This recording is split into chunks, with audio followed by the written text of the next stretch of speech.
Good evening, everybody, and you're all very welcome. My name is Mary Newell, nee Flanagan, as you will probably, a lot of you will know me, and I'm here to present the details of my Flanagan Moran family from Glenriva, Cahermorris.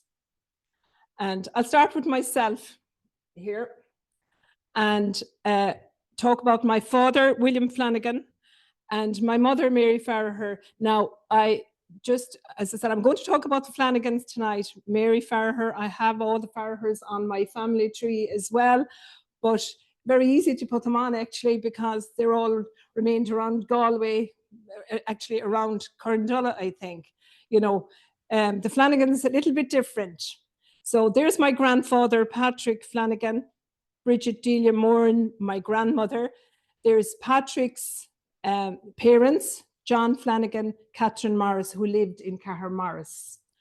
And there's Bridget Delia, my grandmother, her parents, Patrick Moran and Margaret Canavan, and they lived in Glenriva. Neighbouring villages, I would say. There you are, Flanagan and Morans. And any of you that's familiar with Cahermorris and Glenriva, I suppose I'll go to the pump house. And if you're facing the pump house, you go right and in towards Cluj if you're going to Cahermorris, and facing the pump house again, left if you're going to Glenriva. To me, they're neighbouring, they're just neighbouring townlands, I suppose. Moving on from there, this here, my grandfather, Patrick Flanagan, he had, I think, 7 or 8 siblings, and Bridget, his sister, Mary, his sister, Michael, William, Honor, Margaret, and John. Now, as you can see from there, some of them remained around the Cahermorris area, but some of them as well moved to Boston. Now we'll go to my grandmother's, Bridget. Here she is. And she had 9 siblings. And as you can see here on the left, some of them died very young. Actually, Martin and Patrick, I think one of them, maybe they were 5 and 3, I think, and they died of scarlet fever at a very young age. As you can see, again, some of them remained within the Galway area, see Dunbeg, Ardganian, but 2 of them, as well as my grandmother, moved to Cambridge, US. And now here we have the 2, as I said, the 2 of them, neighbouring villages. And we see, I think it was about 1894, Patrick moved to Boston. Bridget moved to Boston, different times. They didn't go together. And there we see they had 5 children, John, Margaret, Mary, Catherine, and my father, William. Now, John, I see here, I think he died at about 8 weeks. And I think he died of pneumonia from things that I've seen along the way. Now, this is here, you can see just Patrick. Again, this is just extra bits here about them, Patrick, Bridget. You can see that Patrick went about 1893, went to his sister. Here, Bridget went 1893. Again, I'm sure they knew each other, but I don't think they were, say, together or went together. We know they didn't go together. Now, here we see them. I think this is the one and only time that I've seen them, that they're in the 1900 census in the US. And here you have Patrick, Delia, and she was known as Delia or Bridget, and the 2 children they had at the time. And as I said, it's the only census that I can see that they were together, that they only had the 2 children. And here you see that he's working in furniture storage. So all seem to be going well at that stage. Moving on, this is my father's birth and baptismal cert. And I had a lot of trouble trying to find this. And I think you can see there, I found it 2010. That time I had to, you had to write away. There wasn't, you didn't find things online or anything like that. So eventually, I think it was my niece actually that found it, because I think she had a bit of an interest in the time, thinking that my grandfather was born in America, maybe I'll have a green card. I think that might have been part of it, which was good, I suppose. But there's his birth cert and his baptismal cert. And I think it's worth noting there, the sponsors being John Flanagan. Now, that I think is his uncle, who moved probably to, I don't know much about him. We can't find anything about him, but obviously he moved to the US as well, or moved to Cambridge, where the rest of them were.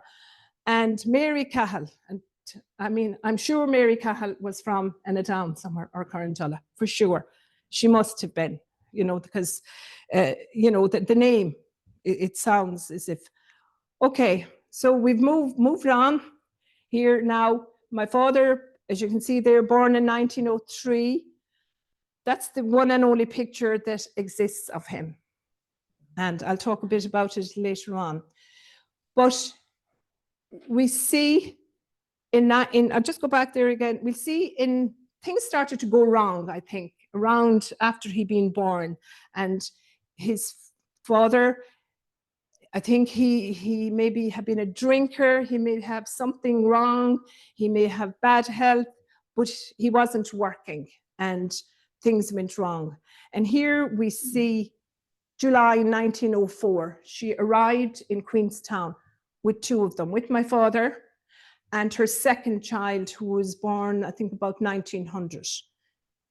And here we see her arriving in Queenstown, and Mrs. Pat Flanagan, she had a child, Mary, a child, William, British subjects, and there was a male and a female, and they arrived in Queenstown. And she was taking the two children to her grandmother in Glenriva to be minded. What we thought, or she thought, was for a short time until things got better.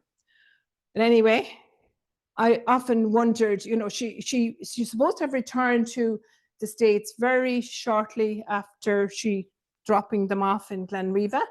But I often wondered, well, did they actually stay, or is this for sure, But we're sure that they did, because this is the 1911 census, and there they are in the 1911 census, William Flanagan, Mary Flanagan, and you can see there that they're US citizens, or US America, that's what's, So we know for sure now they did stay. So moving on from there, Mary was 4.5, about 4.5 when she arrived. My father was 15 months old. Now, the next thing, where was she? She was going to be enrolled in the school somewhere. So she was enrolled in Carabeg Girls' School, which I'm not sure if it was, I'm sure it was an older school. I don't think it was this particular one, but I'm sure it was somewhere here. And there you see her, Mary Flanagan, Car Morris. Anyone here from Glenriva or Car Morris will know that's the way people said it, Car Morris. They just spelt it as they said it.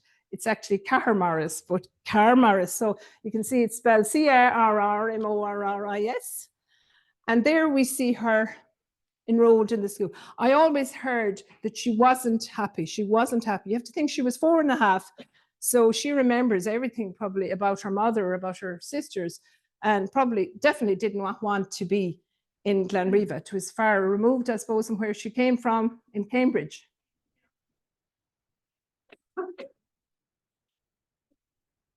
It looks like that. And returned to Boston. Yes, she did. Yes, she did. There was 2 more children in 2 more girls, and it's thought that, because you have to think that my grandmother had a sister who also went to America in about 1904. So it's thought that she was minding the 2 girls while she was over here dropping off the children. And I know that Winnie, my grandaunt, and who looked after my father, right, after the grandmother died, said that she wanted them back. She wanted them to come back, but so now you have this lassie here. Now you can see she was, I say, 4.5 to 5 when she arrived. So obviously she must have started school. It says 1909, but I think that was kind of transferred from other roles. So she probably started school maybe in 1906. And you can see, I think it kind of says there she's, you know, she was in and out of school. Now, when I think of it, she was living in Glenriva and she had to walk all the way to here. And I don't know, I'm sure there was other children for sure, but I don't know exactly. So that's her. She was enrolled in Carabeg Girls' School. Now, here's my father, William Flanagan. But he was enrolled in the school, in the Carabeg Monastery National School in 1909.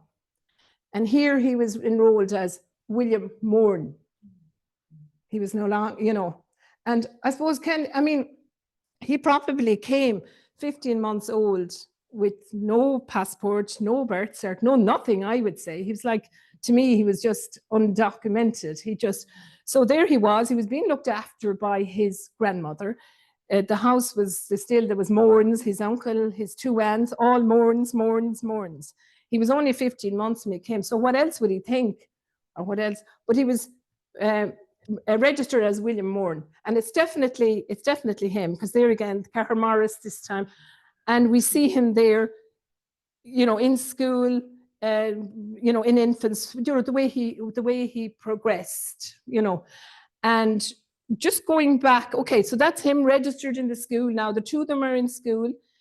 Now going back to his sister Mary, as I said, she seemed, it says there, if pupil be struck off, give date. And she was gone in 1911. Then she came back and she was there in 1914. She was gone again in 1914. But you see, she was gone for good in 1915. That was the last. But at this stage, she was about 15 years of age, which was probably not unusual then, you know, to leave school. Now, going on to him, to my father. Yeah, well, it'll be coming now. It'll be coming. So here he is, you know, if pupil be struck off, give date. He seemed to have gone as well in 1915. And he was only 12, I think, at the time. He was, I think, third class by what it says there, and he left. But I discovered that the grandmother died just 3 months before that. So she was the one that was minding them. Now, my grandaunt, my father's aunt was still there, but she was only 24, 25. The grandmother had now died. He left, she left, 1915. Were they both to go back? I think they were. I think they were both meant to go back, because I know she wanted them back. But of course, the lassie that was 4.5 when she came, she remembered everything. The fellow that was 15 months, he was quite happy now, probably where he was. So that's it. So there you see her, July the 8th, 1915. Mary sailed from Liverpool to New York, which my researcher here found all this for me. Jerry, unbelievable. New York, I'd be looking for, you know, I'd be thinking, well, she obviously sailed to Boston. What would she be saying, you know, if she ever went? And my grandaunt always said to me that she wanted to go in the Titanic, but I'm sure the Titanic was talked about all the time then, but either there was no one to take her, no money, I don't know what it was. So there she is on her way to New York. She was 15 years old. She was listed as a US citizen, which she was. She was born there, going to her mother, Mrs. Flanagan, at 40 Athens Street. And I think, again, my researcher looked at 40 Athens Street around that time and found there was a Delia Bridget Moran living in 40 Athens Street. So it's definitely her, no doubt in the world. But she was 15. How would you go from Glenriva to Queenstown to Liverpool, wherever, go to, you know, there was somebody with her. And again, the research that was done, Delia Ford from Annadown was found to be on the ship. So, and she was going to her sister. Now it's Miss C. Ford. That's all the information they have, and South Boston. So again, we're very sure that Delia Ford knew my grandmother, knew them in Glenriva, because she's the one for sure that took her to I mean, they were going on to Boston. So, okay, so that's Mary gone. I often heard them saying she wanted to go so badly. She wanted to go back. There was nothing. So that's her gone, done and dusted with Ireland. 1920, we see her living with her mother and her two sisters in 3rd Street, Boston. She was working in a factory. My granddad said, I never heard from her again, and she was kind of annoyed. She said she didn't even send me a handkerchief. She was quite, kind of saying, at least, I looked after her, why didn't she, and we see that she was married to a James Sullivan. And the fact that she's Sullivan, there was thousands of Sullivans, I suppose. Trying to find her, when I was trying to find her, was not easy. And there we see her living with her. She had 2 children, and she died obviously many years ago. But really, there was nothing heard of her really after that. That was it. Now, in the meantime, I'll just talk about her. Yeah, she went back. They were her sisters. She had 2 sisters living. Those were the 2 that stayed in Boston, and Margaret was one of them. And she married a Bartholomew Cronin. He died. She married for a second time, but she herself died very young. And this was her other sister, Catherine. Now, I think the Cronin and the O'Malley definitely had a Galway, they had a Galway, Connemara, definitely the Cronin. Now, this is Catherine, my aunt, my father's sister, and she married a Manning Gostigan. And he definitely wasn't from anywhere in Galway, but I think the Gostigans came from Armenia, Turkey. That's where they were. And we have a few, maybe there'll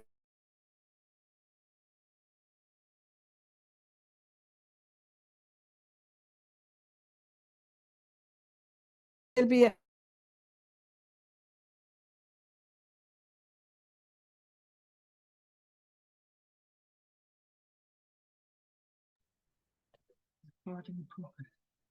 by the way, I was in America 3 weeks ago, and we decided we'll go and find 152 Emerson Avenue. And we did, and I had a photograph taken of it. But I'm sure from looking at all the different, things, they moved. I don't think they owned houses. They just seemed to move. But she was there, 152 Emerson Avenue. So we thought we'd give it a go and have just to see it. Beloved mother of Mrs. Mary Sullivan of Mattapan and Mrs. Catherine Gostigan. And I remember when I found this first, this was found a good while ago. It was great because it gave us the names. It gave us, now you're kind of going somewhere, you found, especially the women, the maiden names mean a lot. And okay, so Catherine West End, the grandmother of Elaine MacDonald of Ohio and Gerald Gostigan of Chelsea and James Sullivan. This was Mary's, this was the lady that went back now in 1915. James Sullivan, serving with the Navy somewhere in Korea.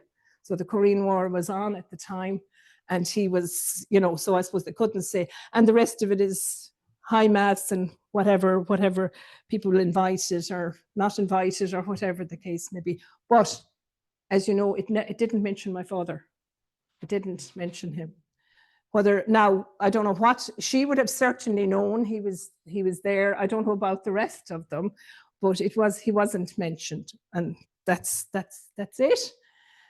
Now, okay, I found, I think it was about maybe 9 years ago, I was in Boston, and I had found where my grandmother was buried.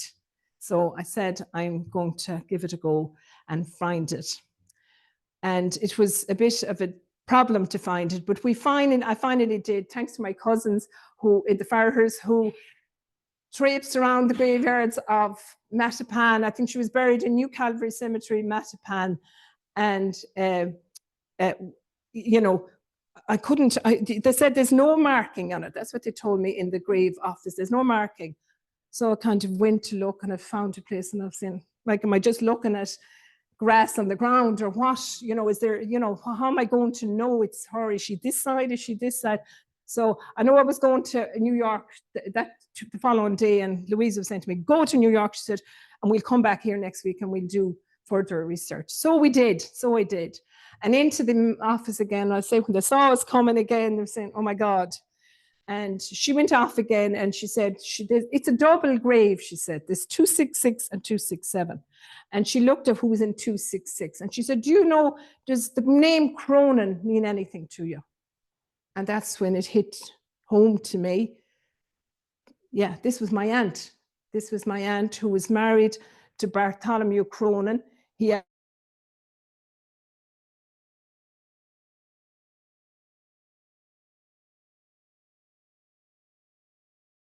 actually had died before she married again. That is where she's buried. So my plan, I was there 3 weeks ago.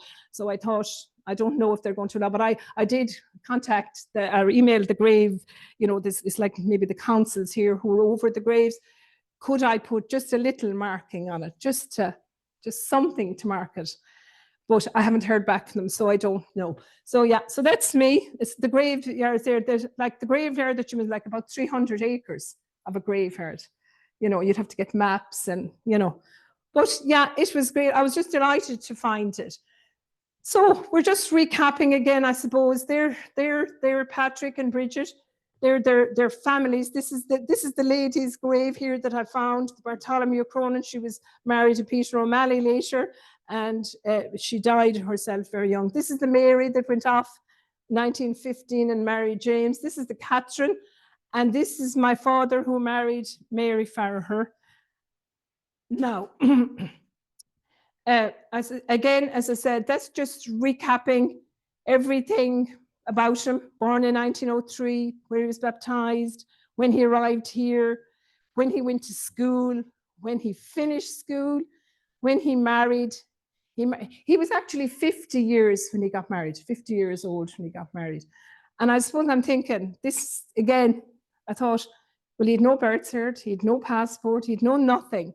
So I can imagine he must have to get married, he must have to have something. So I can imagine they had to write. I don't know who did this or who, you know, he had a first cousin actually, and she worked in a solicitor's office. So I'm only thinking it might be her, you know.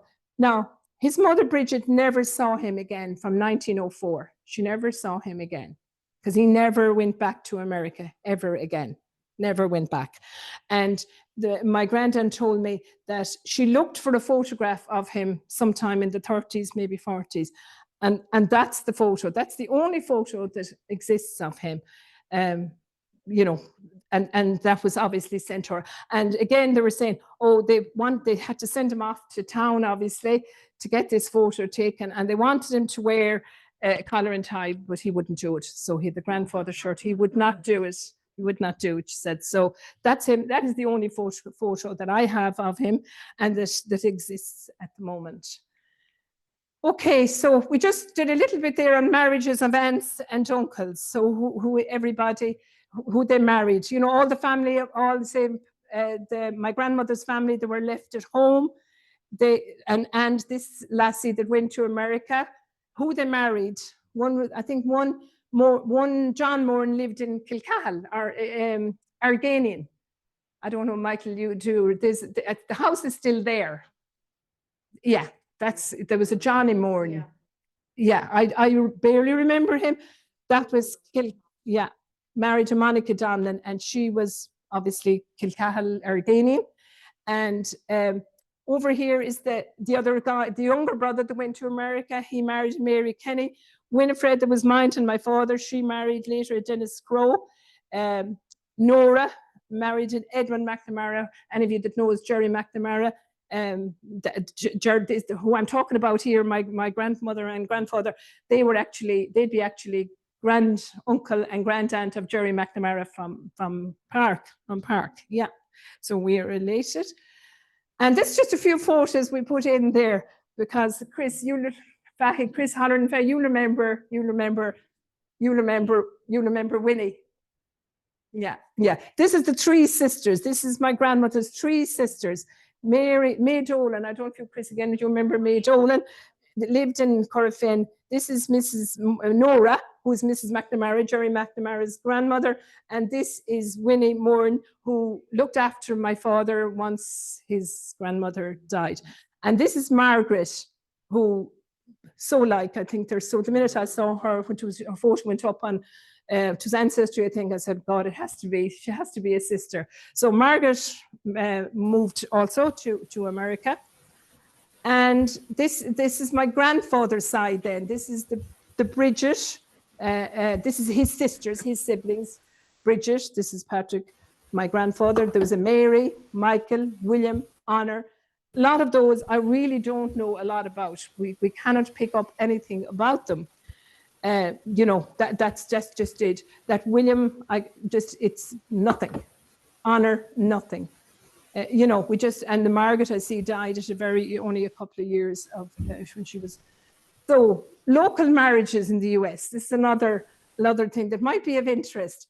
Immigrants probably socialize with neighbors home from Galway does.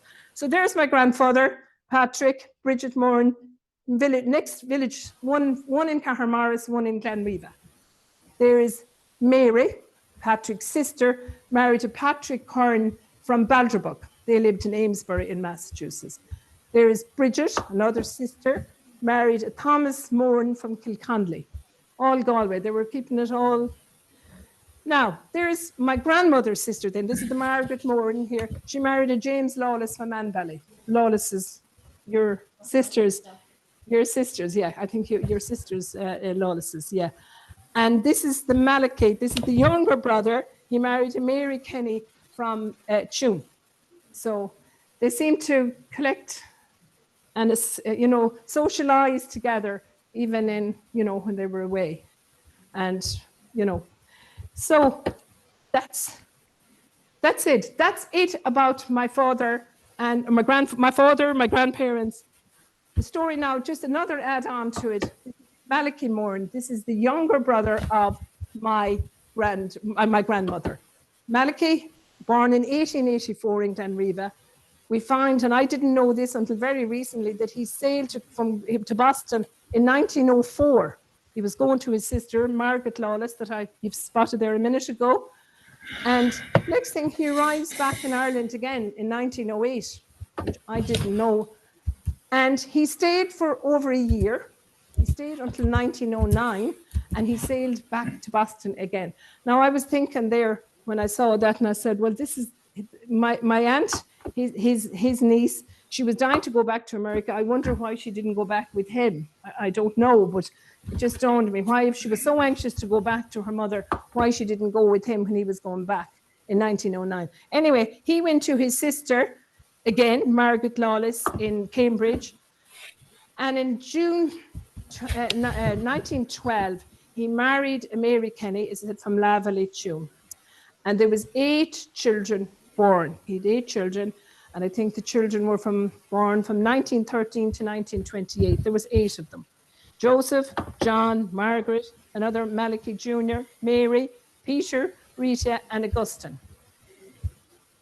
Now, that's just all his family there, who they married in later life. The Joseph, John, Margaret, Malachy, Mary, Peter, Rita, and Paul. But the entry of the US into World War II changed everything for them, because 4 of his sons were drafted into the military. Joseph was 28, John was 27, Malachy 24, Peter about 18, 19, I think, at the time.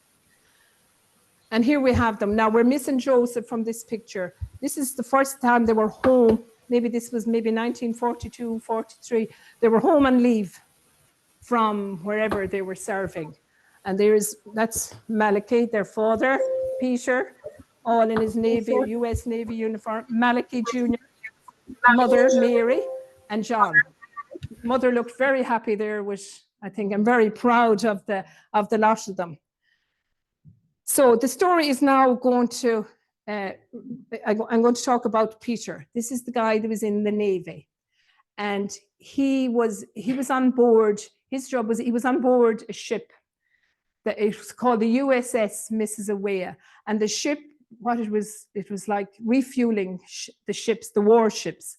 So they sailed to Hawaii, they sailed actually to Pearl Harbor, all the Pacific, all the islands in the Pacific.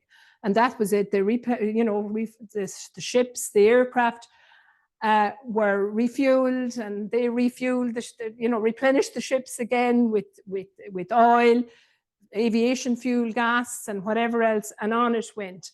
Now, the last trip that I'm talking about was about mid-November 1944, and the ship was about to sail. It was now had a new docking station, we'll say, to the Caroline Islands, which is on the Pacific as well. And they refueled, replenished the ship. It was full to capacity with aviation fuel, diesel, everything that you could think of that was needed to move on now to the Caroline Islands. And they were docked in the bay, waiting to go, we'll say, early the morning. And at 5:50, it was early in the morning anyway, 5 o'clock in the morning, the ship was attacked by a Japanese called a Kaitan. It was a suicide bomber. And the ship just, now you can imagine it was full to capacity with fuel. The ship just went up in flames. Yeah. So I had known that Peter had died because around our house when I was a kid, there was it was like a bookmark. And like the picture you saw of him there, that was the picture that was actually on it. And it says, born in 1922, killed in action in 1944. But I didn't know how he was killed. And I don't know if any of them knew how he was killed. But anyway, I found the name of this ship, and I knew that he was on it. And there was a book written on it called Isle, Fire and Fate. This was the book that was written about this ship that was torpedoed by the Japanese, and it just went up in flames. And he was on it. So I actually emailed the Mike Mayer, the author of the book, and he was really good. He was really good. And he put me on to the researchers, and all I was really looking for, I knew that he had died, but I was looking for, did you interview anybody that, any of the Morans? I was trying to get in contact with the Morans because I said, if I can't get the Flanagans and I can't get the Lawlesses, then I might get the Morans. I might get somebody that was over in America. So he came back to me and he said, no, that they didn't. This was the researcher. But he sent me a paragraph from the book. And I'm just going to read it. Seaman Second Class Frank Wilcox, who was a friend of Peter Moran, his bare feet on broken battle lantern glass, in haste to exit the crew's compartment. The glass littered the ladder, steps, and deck. Flames seared the left side of his face. Trying to rush up the ladder, Wilcox nearly lost his grip. A secondary explosion drove red-hot shrapnel into his back just as he neared the safety of the poop deck. He staggered to the fantail rail, finding seaman First Class Peter Moran, frozen in fear, his knuckles white as he grasped the stanchion pipe. I can't swim, I can't swim. Think of this, on board a ship for I don't know how long, and he couldn't swim. The frightened man wailed in panic. Wilcox reassured Moran, I'll help. We have a better chance in the water. Look, the whale boat is only 50 feet out from the stern, and I know that there was loads of ships had come in, the smaller ship had come in to try and rescue as many as they could. Wilcox struggled to loosen Moran's grip, but to no avail. Moran's buddies, already treading water below, screamed and pleaded with him to jump. You can make it, Pete, you can make it. However, no amount of begging would overcome Moran's fear of the water. And I think it happened at about 5 o'clock in the morning, and the ship sank with poor Peter on board and 60-something more on board as well. And there's a little video, anyone that ever, you can look it up on YouTube. There's a video of it. I have looked at it a few times. They said the flames were 100 feet into the air. It was just absolute panic. The water was on fire. Everything was on fire. And yeah, so that was it. I looked up something on it very recently. Actually, they went down to look, to see could they raise it or whatever. I think it was maybe early 2000, and they decided no, that the hulk of the ship was there, and this was now the graveyard, I suppose, for all those 60 people that went down, because most of them weren't recovered. But then in 2003 or 2004, the ship was causing problems down there because the oil was leaking out from it, and they went down again, and I think it's a couple of million gallons of oil and gallons of fuel was taken from it, and it was taken to Singapore, and it helped they sold it and it helped to pay for the for the salvage. It's something like cost $11 million to go down and do what they did. But that's the story of poor Peter. Now, a couple of months later, that's just when I visited Boston 9 years ago, and his niece took me to all over Cambridge, because that's where they all were. And there's the square, Peter Moran Square in Cambridge. And I think that when I saw that a good while ago, but this is what gave me the info here. When I saw USS Mississauga, that's when I knew that's something, because we really didn't know at home what happened. We knew he died in 1944. We knew he was born in 22, but that was it. Now, that's it. Now, there was 3 more of them there. There was Malachi was there, John was there, and Joe was there, and they returned from the war. Malachi didn't do so well after returning. He was blinded. He was partially blinded from whatever happened, and what his niece told me, he just kind of went wayward, and he went to drink, and his father wasn't a bit happy about it. And the next thing, he was homeless, he said. And one morning, she said, I think it was January 1956, he was found frozen to death on a doorway. There was no talk about suffering PTSD, post-traumatic stress disorder. Nobody knew anything about it then, did they? They just, he was expected to carry on as was, which he obviously couldn't. You think of his brother, was the terrible death he had. Now, Joseph and John went on to do very well for themselves. Don't know much about Joseph, but John did come home to Glenriva to see his aunt, Winnie. This was the woman that looked after my father in I think it was 1966, I think. And it's just a little story about it. I think because you have to think that I was born in the same house as this is Malachi Moran, the man that I'm talking about there, and little had happened, I'd say, to the house in all those years. But now my mother and my father had died in 1962. My mother decided she was building a new house. Chris, you probably remember more of this than I do. But she heard they were coming. We were all delighted. The Yanks were coming, really delighted. And they had 3 children. They adopted 3 children, and they were kind of my own age. So I was delighted to hear they were coming. But my mother was really delighted, because she said, I'm so glad that, we have bathroom and toilet, the parlor, everything, now, and they're not coming to, But anyway, I think it was in the middle of summer, and they arrived, and the whole lot, all delighted we were. And John got out of the car, and he not a notion of coming into the house, down to the old house to take all the photos. And she was just in a state, because now the old house was being used to, I'd say in the room, what they call behind the fire, I'd say the calves were there, and the room the other side, the pigs were there, and the kitchen was used. The settle bed that was there, they didn't dream of taking that with them. I wish I had it now. The old dresser was there, and the crane and everything else was there, because he went in and he took photographs of everything. He was outside the house, inside the house, out on the road. And then he finally came, my mother was mortified, because here she was talking about, she's so happy that, that we, and all he wanted was this old house. And then I remember him coming into the house, and he said, now can someone of you take me to the church and to the school, to where my father would have gone to school. I'd like him to take photographs of that.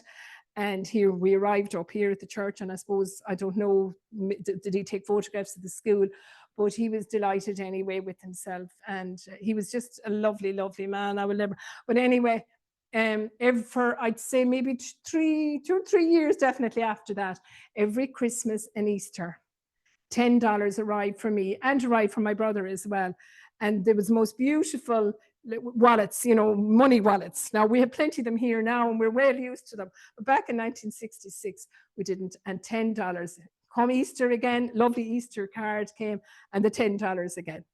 And they used to, they used to say to me, now you'll have to write to him to thank him. And I said, no problem, I will. And I did. I wrote my letter as best I could and, and sent it to him. And by God, for a few years, the $10 came every Christmas and Easter. I always remember he was just a lovely man. Unfortunately, we lose contact again and I got older and my grandaunt died, his aunt died, and we just lost the contact.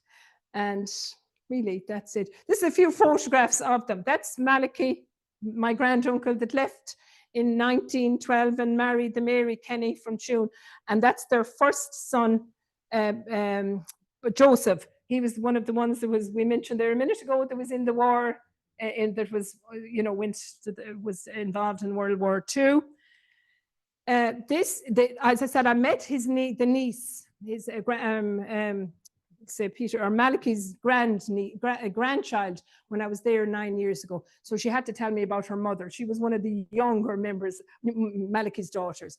So she decided to join the nuns, she said, or the novitiate anyway, for a couple of years.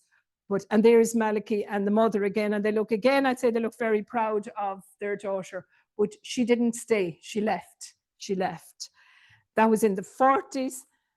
And there she is in 1952 getting married. I thought it was a lovely photo when she gave it to me. When I met her 9 years ago, she said, she rang me the day before she was to meet me, and she said, "What do you want to do?" And I was kind of saying, I think I have graveyards in the head. And I said, well, I'd love to go to visit where they're buried, where my granduncle, where your parents and grandparents are buried. Grand, she said, but she arranged to meet me in Cambridge the following morning. And here she comes, and she had a bag that was weighed down with photos, all the photos. And I have to say, fair play to her, she was really, really good. She didn't give me the photos going home, but about a month later, I got a big parcel or big envelope in the post with all the photos she thought I'd have interest in. And I think there's John there. There's John there, the fella that came home, that sent me the dollars many times. And I thought it was a lovely photo. They all look very well for a wedding in 1952. Isn't she dressed I thought she was dressed very beautiful. So there's John and Margaret, and Joe is the last fella there, and John is the second last fella, actually. And that's the family. Her husband isn't there. Let me see. Now, this is Malachy again. And you have to think, Malachy went off in 1909. He got married in 1912. And there's his 50th wedding anniversary with all his family around him. This is actually the lassie here that met me 9 years ago. She's in her 70s now, not in good health, unfortunately. And that's them all there for once being happy, because there was a lot of tragedy really in their lives. Now, and we went to visit, and we went, as I said, that's one of the things I asked her. Could I go and visit? Could you take me to visit the graveyards in Mount Auburn Cemetery? Mount Auburn Cemetery is in Cambridge, and she took me around to every one of them. And most of the gravestones are like flat into the ground. They're lovely. There's so much, they're not tall. Everything it's only about this height, or else it's all that kind of. And there is I took a picture of that one because it was her daughter there. Her father died in 1983, her mother died in 2010, and that's it. That's my story of the Flanagan Morans. Thank you. Thanks, Sue.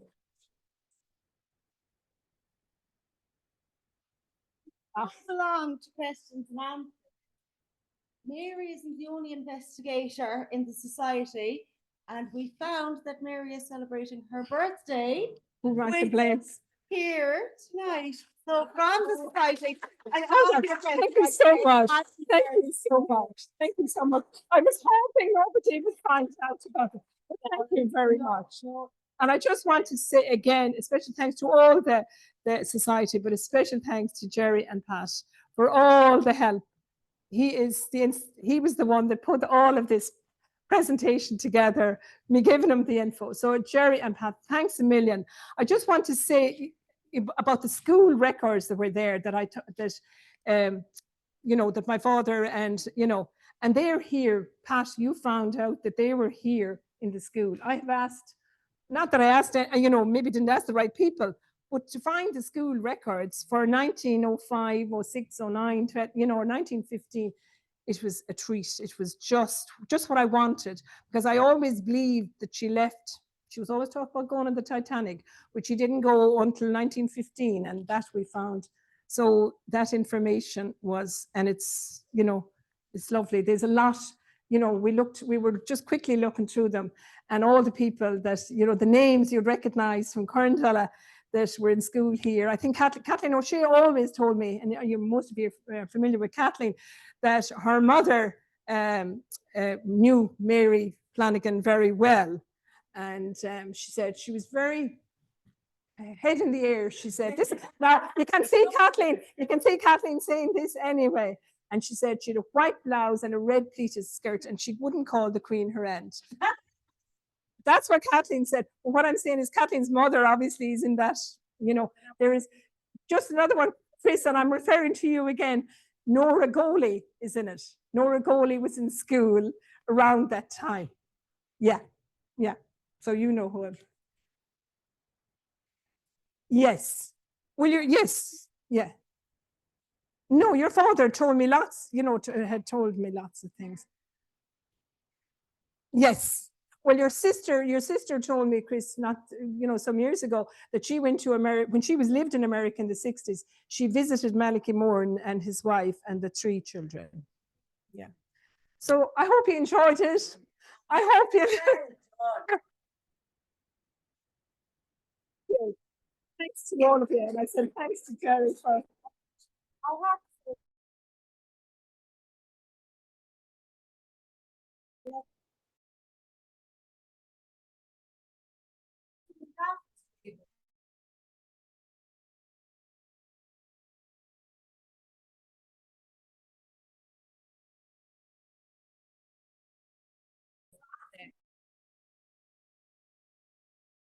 Is now 6 years of age, just at the same age as I was when my father died. Don't ever underestimate a 6-year-old.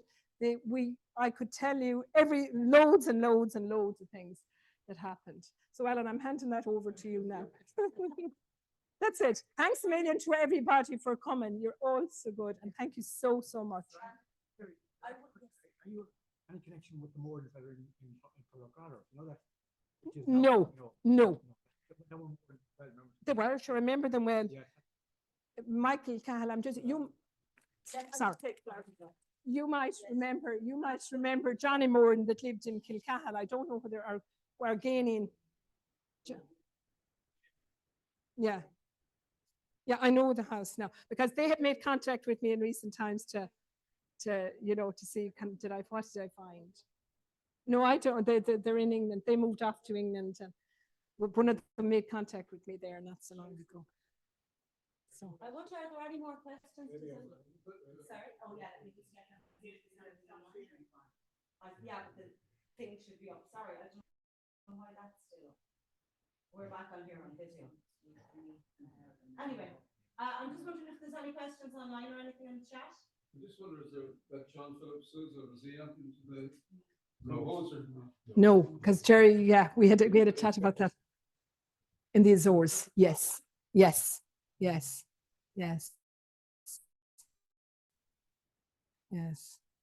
it was his daughter now that I met, Jean Marie Sousa. Yeah. Okay, so they're just telling me online that they can only hear you speaking, Mary, because you have the mic. So just if there are any questions, if you would repeat the question first before answering it. Okay. Because they can't hear your questions.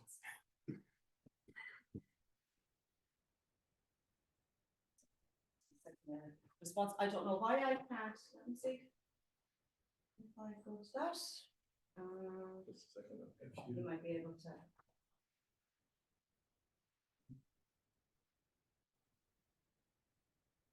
You stop the sharing. Yeah. Could we extend? Oh, there's something happening there now. Yeah, and if you go back into the Zoom meeting. Yeah, there we go. Okay. Sorry, excuse me.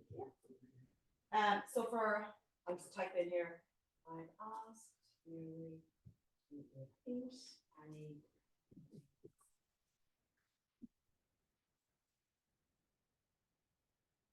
Are there any other questions from the audience at this point?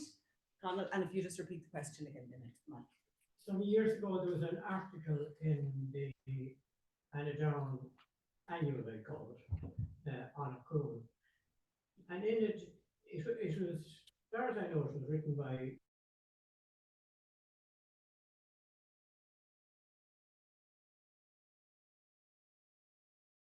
James Ferty, and it was the gentleman, Moran, playing, or was it a lady, playing an accordion. Yeah, a man. This was a man. Yeah, and I know who you're. Yeah, I'll repeat the question. Relationship on that side. No, They're different. they are different. Yeah, do I repeat the question? James, yeah. Yeah, this question is about the Morans, really from Turlough and my answer to that is nothing. The Morans that I am talking about were nothing to the Morans of Turlough. The Morans of Turlough was Eddie Moran, Seamus's aunt, Margaret Moran, Seamus's mother. There was a couple of more of them. There was this gentleman that you're talking about who went to Australia and he played the accordion. But they were nothing to the Morans of Glenriva. Yeah. Any other questions from the audience? Another microphone. Yeah. I'll just take the mic here for a minute. Okay, so with that, I would just like to thank Mary so much for putting that wonderful presentation and the help that she received from Jerry. Very fantastic. I found it so poignant, you know, I was really struck by your poor grandmother Yeah. over in America, having not seen your Yeah. father since he was 15 months old. I mean, 15 months I old. can't imagine. Yeah. I can't imagine. Yeah, you know. you can't. It's hard to. Yeah. It's hard to. Yeah. They've it had is. their fair share of They've tragedy. had their fair share Yeah. of tragedy. Yeah, You they've know. had. Yeah, But yeah. it- And just one other point that I think I missed there, when the grand, you know, now he was left with my father. Now was left with Winnie, and there was an uncle, Michael, and tragedy struck again in 1918 during the Spanish flu. Michael died at only 35 of the Spanish flu, and now there was only Winnie left, who now inherited the you know, which was most unusual, I suppose, the woman, you know, but now she was the only one left and she had him, and she herself married in 1920 and had no children. So my father was her grown-up child, I suppose, really. She had no children of her own. Michael was Winnie's brother. Yeah, yeah. He died in the Spanish flu in 1918 or 1919. Yeah, but he was Winnie, he was Winnie's brother. He was an uncle of my father. He's an uncle. Yeah. But, you know, he was there, and, you know, so now there was my father left. I don't know, he must be 20 at the time. And now there was only Winnie.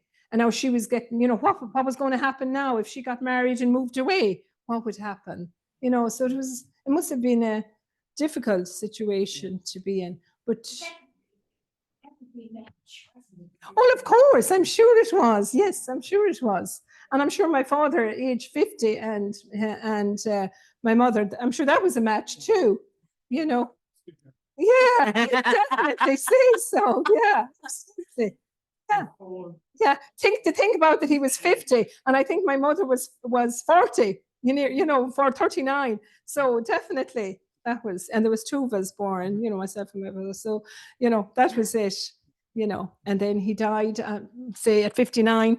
Yeah. You know, only some, you know, he was quite, only say 10 years. And to think that the aunt that looked after him, then Winnie and Dennis, her husband, she definitely lived for 10 years after him. And I remember Dennis saying he was a bit old and he said, why didn't God take me instead of him? You know, so yeah, it was really. But he had a good, I think he had a good life. I think he had a good life with them, with his aunt and and her husband. I think he had a very good life with them. I'm sure if he really wanted to go back to America, they would have Yeah. been able to get him over there at But some you see, stage. he was only 50. So he was obviously happy. So he didn't. Yeah. I said, where would he be going? I can imagine him saying, where would he be going? Yeah. You know. When he did die in 1962 from America. Oh yes, yes, Repeat Ronan. that Thank you for reminding me. Yeah. Was there any acknowledgement from America when he died in 1962? And as I said, I have memories of everything that happened in 1962 and all the mass cards that were coming in. They were all, you know, mass cards now and I suppose as well. But then it was like the crucifixion, the crowning of thorns. It was all, you know, a sadness kind of really, you know. And I remember looking at them and who they were, and I was able to read a good few of them. And then one day this mass card arrived. I don't know if there was any letter with it now. And it was, I'll never forget, it was like kingfisher, you know, the color of a kingfisher. It was that lovely bluey green, and there was yellow flowers on it. And who was it from? May Sullivan, his sister that was with him. Yeah, I don't think she had any letter with it. As far as I know, I can't remember, but she sent a mass card. So somebody somewhere told her, yeah, but it was, you know, it wasn't, it was, I remember it so well. And I'm just so sorry that I didn't keep it, you know, because every mass card that came was, there was a kind of a more, you know, I don't mean a morbid, but there was kind of a sadness attached to them. Everything was the crucifix, you know, and this one came and it was, yeah. And I remember looking at it. Why didn't I keep it? And she had it signed May Sullivan. That's it.